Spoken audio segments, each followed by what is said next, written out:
Here's 5 things you're gonna want to know before you start your first ever cut. Number 1, you don't have to eat boring ass food in order to get absolutely diced to the bone. You can make high volume meals and protein ice cream, and you can have plenty of meals out of fast food restaurants in order to hit your macro goal for the day. Number 2, the scale is gonna just mess with your head. I remember the first time I dropped my calories by a lot, the scale started going up and I started genuinely losing my fucking mind. Don't get freaked out if this shit happens because it's totally normal for water weight to fluctuate when you lower your calories because of carbs and sodium. Number 3 would have to be don't be afraid to get aggressive with your cut, but make sure not to go too aggressive because I remember the first time I tried to cut, I was barely losing any weight for weeks on end.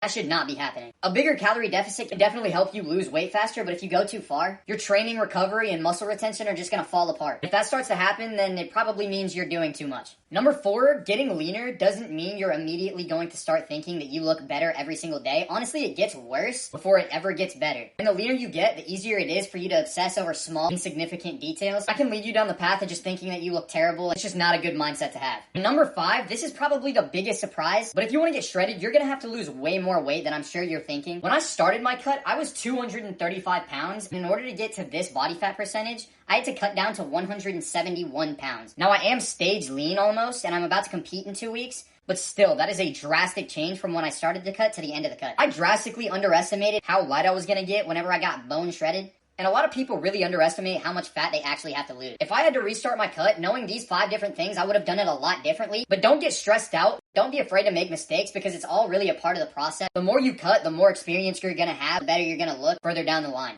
So let's get absolutely fucking jacked, boys. Make sure to like, comment, follow, and your mother.